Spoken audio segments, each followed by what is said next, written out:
آپ نے سنا ہوگا حضور نے سورہ رحمان کے بارے میں فرمایا ہے، سورۃ الرحمان عروس القرآن. یہ سورہ رحمان جو ہے یہ قرآن کی دلہن ہے. جیسے دلہن کو آپ خوشنما لباس پہناتے ہیں، آراستہ پیراستہ اس کو گہنے اور اس کو زیور پہناتے ہیں، تو جس طریقے سے سجاتے ہیں آپ دلہن کو، اللہ تعالیٰ نے ایک سورت قرآن مجید میں یہ ایسی رکھی ہے سورہ رحمان کہ اسے خوب سجایا ہے. اس میں الفاظ کا در و بست، اس کا اپنا ایک ڈیوائن میوزک ہے. وہ تو اللہ تعالیٰ قراء جو ہے خاص طور پر مصر کے قراء، اللہ تعالیٰ ان پر رحمت نازل فرمائے، ان کی خطاؤں سے درگزر کرے. جس طرح قرآن کے انٹرنسک میوزک کو انہوں نے واضح کیا ہے. واقعہ یہ ہے کہ اگر یہ لوگ نہ ہوتے، شیخ عبد الباسط محمد عبد الصمد، شیخ محمود خلیل الحصری، یہ لوگ کہ جنہوں نے قرآن کے اس غنا میوزک، یہ لفظ جو ہے آپ حیران نہ ہو کہ میں یہ کوئی شاید توہین کر رہا ہوں قرآن کی، حضور نے یہ لفظ استعمال کیا ہے. تغنو، اس قرآن کو اچھی سے اچھی خوشلحانی کے ساتھ پڑھو. من لم یتغن بالقرآن فلیس منا، جو قرآن کو بہتر سے بہتر انداز میں، اچھی سے اچھی آواز میں، خوشلحانی کے ساتھ پڑھنے کی کوشش نہیں کرتا، وہ ہم میں سے نہیں ہے. بلکہ ایک مرتبہ حضور رات کے وقت آپ گشت پر تھے اپنے ساتھیوں کے حالات معلوم کرنے کے لیے. حضرت ابو موسیٰ اشعری رضی اللہ تعالیٰ عنہ ایک صحابی ہیں، ان کے گھر کے پاس سے گزر ہوا، وہ رات کو تہجد پڑھ رہے تھے، کھڑے ہوئے کیف کے عالم میں قرآن تلاوت کر رہے ہیں. حضور کو بہت پسند آئی ان کی قرات، کافی دیر تک وہاں کھڑے سنتے رہے. اب انہیں کیا پتا کون سن رہا ہے. بالکل اسی طرح سمجھ لیجئے ایک بات یاد آئی ہے. حضور فرماتے ہیں کہ جس طرح کان لگا کر اللہ قرآن کو سنتا ہے، کسی چیز کو نہیں سنتا. ہمیں نظر نہیں آتا نا، ہمیں معلوم نہیں، ہم قرآن پڑھ رہے ہیں تو سننے والا کون ہے؟ سب سے زیادہ کان لگا کر خود اللہ.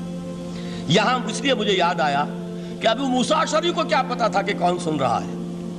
وہ اپنی کیفیت میں نماز میں تہجد میں قرآن کی تلاوت کر رہے تھے، اور ظاہر بات ہے ان کے گھر ایکڑوں میں بنے ہوئے نہیں تھے، ایک ایک کمرہ، ایک ایک کوئی حجرہ، ایسے ہی تو گھر تھے نا صحابہ کے. لہذا حضور پاس سے گزرے، آواز آئی، کافی دیر سنتے رہے. اس کے بعد آپ تشریف لے گئے، صبح فجر میں ملاقات ہوئی تو حضور نے تحسین کے انداز میں فرمایا، یا ابا موسیٰ انک قد اوتیت مزمارا من مزامیر آل داؤد. اے ابو موسیٰ، تمہیں تو آل داؤد کے سازوں میں سے ایک ساز اللہ نے عطا فرما دیا ہے.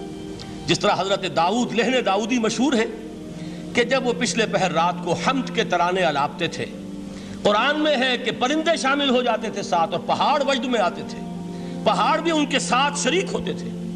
تو جس طرح کا اللہ نے ان کو لہن عطا فرمایا تھا، حضور نے تحسین کے انداز میں فرمایا ہے ابو موسیٰ اشعری، اللہ نے تمہیں بھی آل داؤد کے سازوں میں سے ایک ساز عطا فرمایا. بہرحال قرآن مجید کا جو یہ میوزک ہے، قرآن کے الفاظ کا جو حسن ہے، جہاں تک حسن معنوی ہے وہ تو ہر لفظ میں ہے، لیکن یہ حسن ظاہری، حسن صوتی، حسن لفظی، یہ اپنے کلائمیکس پر آپ کو نظر آئے گا سورہ رحمان میں. لیکن قرآن میں یہ سورت اس اعتبار سے بھی ممتاز ہے، اس کی 4 آیات پر ذرا توجہ کریں گے، عجیب حقائق سامنے آئیں گے. جہاں یہ قرآن مجید کے حسن صوت اور حسن لفظی کی معراج ہے، وہیں اس کی پہلی 4 آیات میں 4 چوٹی کی چیزوں کا ذکر ہے، سب سے اونچی چیزیں. پہلی آیت کیا ہے؟ الرحمن. ایک آیت ہو گئی. رحمان کیا ہے؟ اللہ کا نام ہے.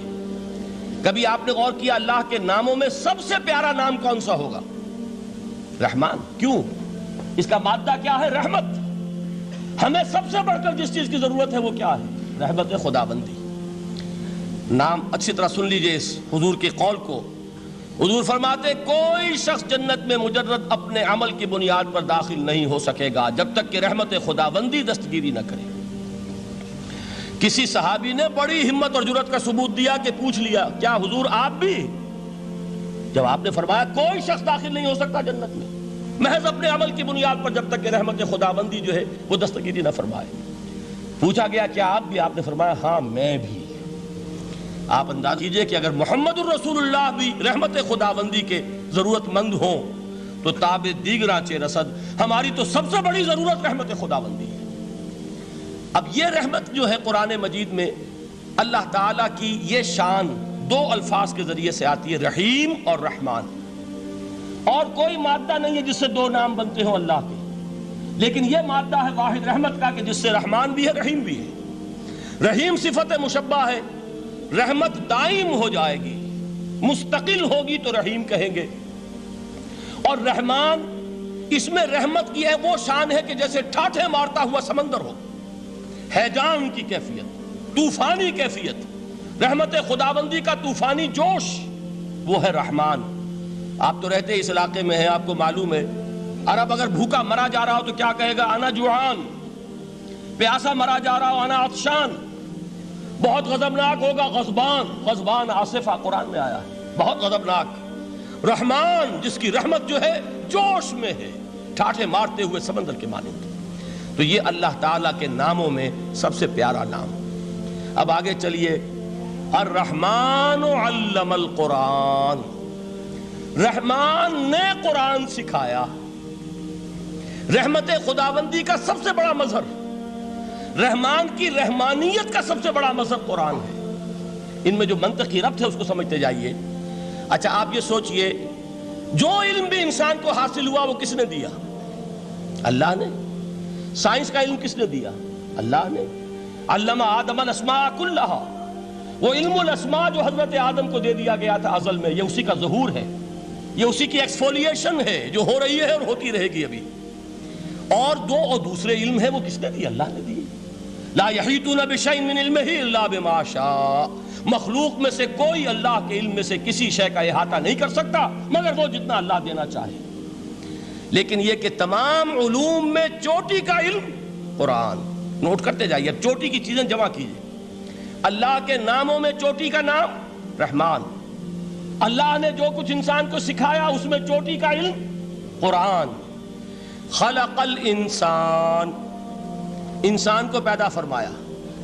سوال یہ کہ حیوانات کو کس نے پیدا فرمایا؟ آسمان کس نے پیدا کیے؟ زمین کس نے پیدا کی؟ فرشتے کس نے پیدا کیے؟ کیا مطلب خلق الانسان؟ اس کی تمام مخلوقات میں اس کا کلائمیکس، اس کی تخلیق کی معراج، اس کے تخلیق کا نقطہ عروج انسان ہے۔ یہ ہے کہ جو مسجود ملائک بنا ہے۔ وَلَقَدْ كَرَّمْنَا بَنِي آدَمَ وَحَمَلْنَاهُمْ فِي الْبَرِّ وَالْبَحْرِ وَرَزَقْنَاهُمْ مِنَ الطَّيِّبَاتِ وَفَضَّلْنَاهُمْ عَلَى كَثِيرٍ مِّمَّنْ خَلَقْنَا تَفْضِيلًا۔ تو تخلیق میں سب سے اونچی تخلیق انسان کی، علموں میں سب سے اونچا علم قرآن کا، اللہ کے ناموں میں سب سے اونچا نام رحمان۔